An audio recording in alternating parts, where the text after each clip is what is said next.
அறிவையே ஆயுதமாக கொண்டு செயல்படக்கூடிய மிதுன ராசி என்பவர்களுக்கு இந்த ஆடி மாத கிரக அமைப்புகள் எப்படி இருக்கு, என்னென்ன மாற்றத்தை கொடுக்க போது? ஜோதிட சாஸ்திரத்துல சூரியன் தன்னம்பிக்கையை தரக்கூடிய ஒரு கிரகம். அவர் கடக ராசியில பிரவேசிக்கக்கூடிய ஒரு காலகட்டம் தான் இந்த ஆடி மாதம். இதனால என்னென்ன நன்மைகள் கிடைக்க போகுது, உங்களுடைய பதவியில உங்களுடைய புகழ்ல என்னென்ன மாற்றங்களை நீங்க பார்க்க போகிறீங்க அப்படிங்கிறதெல்லாம் தொடர்ந்து இந்த வீடியோவில் விளக்கமாக சொல்லியிருக்கோம். அது மட்டும் இல்லாமல் இந்த மிதுன ராசி என்பர்களுடைய இயல்பு எப்படி இருக்கும், பொதுவாக இவங்க எப்படி இருப்பாங்க அப்படிங்கிறத ரொம்ப விளக்கமாக சொல்லியிருக்கோம். நிச்சயமாக நல்ல ஒரு யூஸ்ஃபுல்லான வீடியோவாக தான் இந்த வீடியோ உங்களுக்கு இருக்கும். அதனால் வீடியோவை கடைசி வரைக்கும் பாருங்கள்.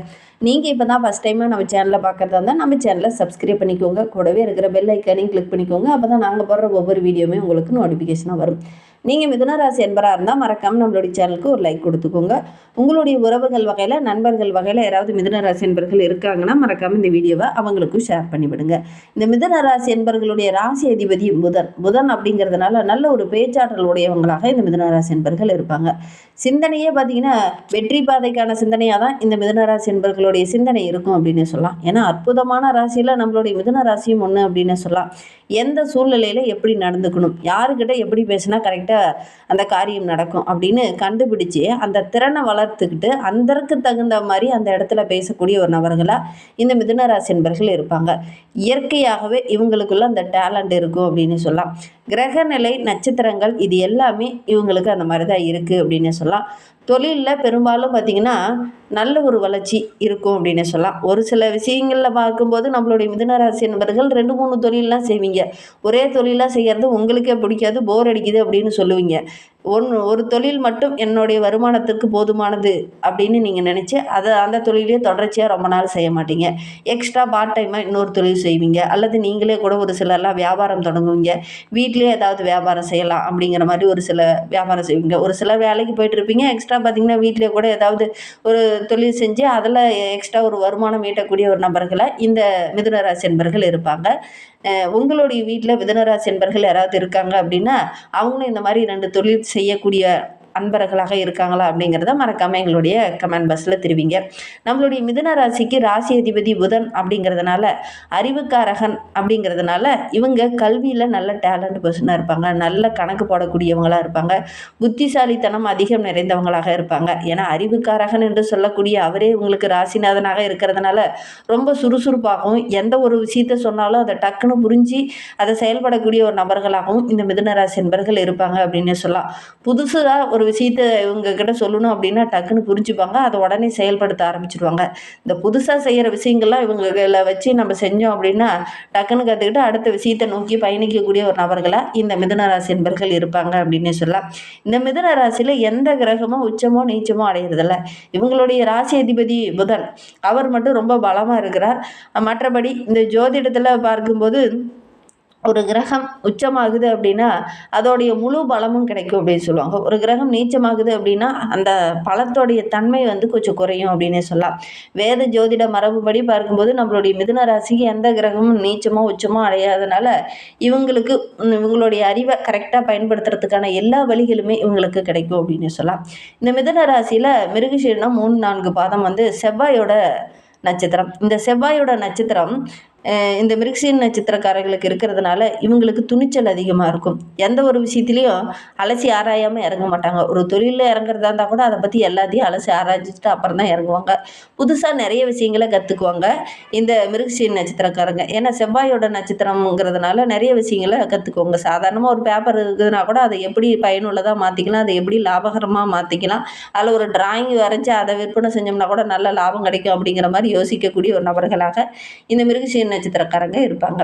திருவாதிரை நட்சத்திரம் ராகுவோட நட்சத்திரம். தொழில்நுட்பம் சார்ந்த விஷயத்துல அதிக ஈடுபாடு உடையவங்களாக இருப்பாங்க.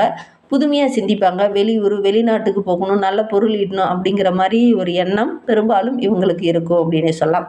புனர்பூச நட்சத்திரம் குருவுடைய நட்சத்திரம். நல்ல கல்வி, ஆன்மீகத்தில் ஒரு ஈடுபாடு, குடும்பத்தோடு எப்பவும் இணைஞ்சு இருக்கணும் அப்படிங்கிற ஒரு எண்ணம், மற்றவங்களை மதித்து நடக்கிறது, இது எல்லாமே இந்த புனர்பூச நட்சத்திரம் குருவுடைய நட்சத்திரம் இருக்கிறதுனால இது எல்லாமே இயல்பாகவே நம்மளுடைய மிதுன ராசி என்பர்கிட்ட இருக்கும் அப்படின்னு சொல்லலாம்.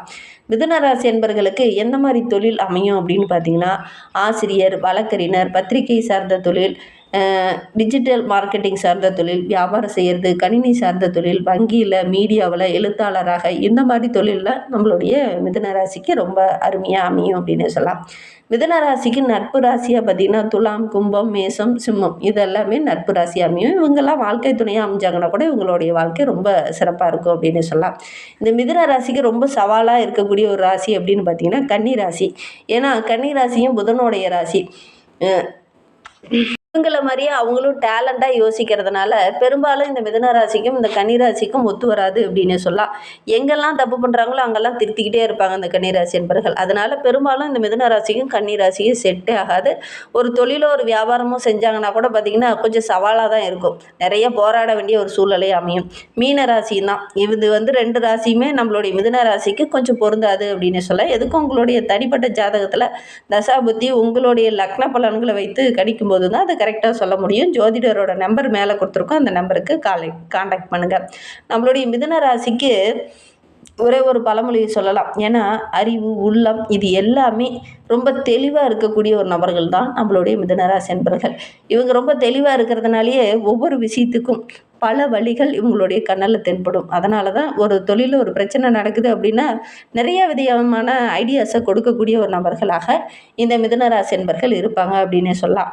இவங்களுடைய ராசிக்கு ஏற்ற ஒரு நபர் அப்படின்னு சொன்னால் கிருஷ்ணரை சொல்லலாம். ஏன்னா கிருஷ்ணர் நல்ல சிறந்த பேச்சாளராக இருப்பாங்க. தந்திரமும் அவருக்கு அதிகம். சரியான நேரத்தில் சரியான முடிவெடுக்க தெரிந்தவரும் அவர் தான். அதனால தான் மகாபாரதத்தில் இருக்கக்கூடிய அந்த கிருஷ்ணரை இந்த மிதுனராசிக்கு ரொம்ப ஒத்து போவார் அப்படின்னே சொல்லலாம். இந்த மிதுனராசி என்பர்கள் நல்ல ஒரு கூர்மையான அறிவு உடையவங்களாகவும் யாராலுமே இவங்களுடைய அறிவை இருக்க முடியாது. ஏன்னா இவங்களுடைய வார்த்தைக்கு நல்ல ஒரு மதிப்பு மரியாதை இருக்கும். கரெக்டாக டேலண்டாக யோசிப்பாங்க. யாராவது குறை சொன்னாங்களா கூட அதை மதித்து அந்த இடத்துல அந்த தவறை திருத்திக்கிட்டு அந்த திறமையை அதிகமாக வளர்த்து கொள்ளக்கூடிய ஒரு நபர்களாக இந்த மிதுனராசி என்பர்கள் இருப்பாங்க அப்படின்னு சொல்லலாம். தோல்வி வந்தாலும் துவண்டு போக மாட்டாங்க. வெற்றிக்கான பாதை என்னமோ அதை தேர்ந்தெடுத்து அதன் பிரகாரம் நடக்கக்கூடியவங்க தான் இந்த மிதுனராசி என்பர்கள் அப்படின்னு சொல்லலாம். இவங்களுடைய உழைப்பு தான் நிரந்தரம் அப்படின்னு நம்புவாங்க. எப்பவுமே இவங்க கனவு லோகத்தில் மிதக்கக்கூடியவங்க இல்லை. சுறுசுறுப்பாக இயங்கணும், அதற்கேற்ற வருமானத்தை பெறக்கூடிய ஒரு நபர்களாக இந்த மிதுனராசி என்பர்கள் இருப்பாங்க. புதனுடைய அருளாசி இவங்களுக்கு அதிகமாக இருக்கிறதுனால புதிய வாய்ப்புகளும் நிறைய தொழில் அமைப்புகளும் இவங்களுடைய கண்ணில் தென்படும். அறிவை சரியான பாதையில் பயன்படுத்தினாங்கன்னா நல்ல ஒரு பொருளாதாரத்தில் நல்ல ஒரு மேன்மை பெறக்கூடிய ராசிக்காரங்களில் நம்மளுடைய மிதுனராசி என்பர்களும் வருவாங்க அப்படின்னு சொல்லலாம். உங்களுடைய வெற்றியை உங்களுடைய அறிவை நம்பி போடுங்க. அடுத்தவங்களை நம்பி போடாமல் உங்களுடைய முயற்சியும் உங்களுடைய உழைப்பையும் நம்பி போட்டிங்கன்னா நல்ல ஒரு மேன்மையை எதிர்பார்க்கலாம் அப்படின்னு சொல்லலாம். ஜோதிட சாஸ்திரப்படி பார்க்கும்போது நம்மளுடைய மிதுன ராசி என்பவர்களுக்கு இந்த காலகட்ட கிரக அமைப்பு எப்படி இருக்குது, குறிப்பாக இந்த ஆடி மாத கிரக அமைப்புகள் எப்படி இருக்குது அப்படிங்கிறத தொடர்ந்து பார்க்கலாம். கிரகங்கள்லேயே அரச கிரகம் என்று சொல்லக்கூடிய சூரிய பகவான் ஜூலை மாதம் 17ஆம் தேதி கடகராசியில் நுழைய இருக்கிறார். இவருடைய பயிற்சியில் 12 ராசிக்காரங்களுக்கும் பல்வேறு விதமான தாக்கங்கள் ஏற்படுத்தும். ஏன்னா எந்த ராசிக்கு நல்ல பலன்கள், எந்த ராசிக்கு சவால்கள் நிறைந்த ஒரு சூழ்நிலை இருக்கும் அப்படிங்கிறத தொடர்ந்து பார்க்கலாம். நம்மளுடைய மிதுன ராசிக்கு எப்படி இருக்குது அப்படிங்கிறத இப்போ பார்க்கலாம். ஜோதிட சாஸ்திரப்படி பார்க்கும்போது ஒருவருக்கு தன்னம்பிக்கையும் பதவியும் கௌரவத்தையும் தரக்கூடியவர் தான் சூரிய பகவான். அவர் ஜூலை மாதம் 17ஆம் தேதி மிதுன ராசியிலிருந்து கடகராசிக்கு பயிற்சி ஆகிறார். சூரியன் இந்த நகர்வை வைத்து ஒவ்வொரு ராசிக்காரர்களுக்கும் ஒரு சில தாக்கங்கள் ஏற்படும். நம்மளுடைய கடகராசி என்பர்களுக்கு எந்த மாதிரியான தாக்கத்தை இந்த காலகட்டத்தில் ஏற்படுத்தும் அப்படிங்கிறத தொடர்ந்து பார்க்கலாம். நம்மளுடைய மிதுனராசி என்பர்களை பொறுத்தவரைக்கும் இந்த காலகட்டத்தில் வருமானம் நல்லா சிறப்பாக இருக்கும். நல்ல நல்ல வழிகள்லாம் உங்களுடைய கண்ணில் தென்படும். பணி செய்கிற இடத்துல கூட உங்களுடைய பேச்சுக்கு நல்ல ஒரு மதிப்பு மரியாதை கிடைக்கும்.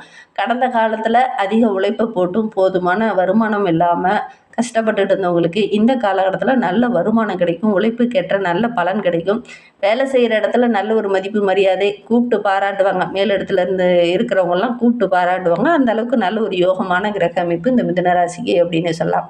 கடந்த கால முயற்சி எல்லாமே இந்த காலகட்டத்தில் வெற்றியாகும் அப்படின்னு சொல்லலாம். ஒரு சிலர்லாம் தொழில் செஞ்சுட்டு இருப்பீங்க. அந்த தொழிலில் பார்த்திங்கன்னா வருமானம் இல்லாமல் அந்த தொழிலை விட்டுட்டு வேற ஒரு தொழிலுக்கு போயிருப்பீங்க. ஆனால் இந்த காலகட்டத்தில் அந்த தொழிலையே மீண்டும் முயற்சி பண்ணி அந்த தொழிலில் நல்ல வருமானத்தை எடுப்பீங்க. அதனால் இந்த காலகட்டத்தில் தனவரவு தாராளமாக இருக்குது நம்மளுடைய மிதுன ராசிக்கு அப்படின்னு சொல்லலாம். நல்ல ஒரு புகழ், அந்தஸ்து, வேலை செய்கிற இடத்துலையும் சரி வீட்டுக்குள்ளேயும் சரி நல்ல ஒரு மதிப்பு மரியாதை கிடைக்கக்கூடிய ஒரு யோகமான கிரக அமைப்பு. இந்த காலகட்டத்தில் நீங்கள் ஒரே ஒரு விஷயத்தை மட்டும் கரெக்டாக மெயின்டைன் பண்ணிங்கன்னா நல்ல ஒரு மேன்மை எதிர்பார்க்கலாம். என்னென்னா செவ்வாய் வெள்ளிக்கிழமையில் அம்மன் ஆலயங்களுக்கு சென்று ஒரு எலுமிச்சம்பழ தீபம் போட்டு வழிபட்டுட்டு வாங்க. நீங்கள் எடுக்கிற காரியங்கள் எல்லாமே உங்களுக்கு சக்ஸஸாக அமையும். நம்பிக்கையோடு இதை மட்டும் செஞ்சு பாருங்கள். இந்த மாதிரி பயனுள்ள தகவலை நீங்கள் தொடர்ந்து கேட்கணும் அப்படின்னு நினச்சிங்கன்னா நம்ம சேனலை சப்ஸ்கிரைப் பண்ணிவிட்டு கூடவே இருக்கிற பெல் ஐக்கானையும் கிளிக் பண்ணிக்கோங்க. அப்போ தான் நாங்கள் போடுற ஒவ்வொரு வீடியோவுமே உங்களுக்கு நோட்டிஃபிகேஷனாக வரும். நீங்கள் மிதுன ராசி என்பராக இருந்தால் மறக்காமல் நம்மளுடைய சேனலுக்கு லைக் கொடுத்துட்டு, உங்களுடைய உறவுகள் வகையில், நண்பர்கள் வகையில் யாராவது மிதுன ராசி என்பர்கள் இருக்காங்க அப்படின்னா மறக்காமல் இந்த வீடியோவை அவங்களுக்கும் ஷேர் பண்ணி விடுங்க. மிதுன ராசியில் நீங்கள் எந்த நட்சத்திரத்தில் பிறந்தீங்க, உங்களுடைய இஷ்ட தெய்வ பெயர் என்ன, உங்களுடைய குலதெய்வ பெயர் என்ன அப்படிங்கிறத மறக்காமல் எங்களுடைய கமெண்ட் பாக்ஸில் தெரிவிங்க. உங்களுக்கு ஜோதிட ரீதியாக ஏதாவது சந்தேகம் இருக்குது, ஜோதிடர்கிட்ட ஏதாவது ஆலோசனை வேணும் அப்படின்னா டிஸ்கிரிப்ஷனில் நம்பர் கொடுத்துருக்கோம். அந்த நம்பருக்கு காண்டாக்ட் பண்ணுங்கள். இந்த வீடியோவை முழுமையாக பார்த்ததற்கு நன்றி. தேங்க்யூ.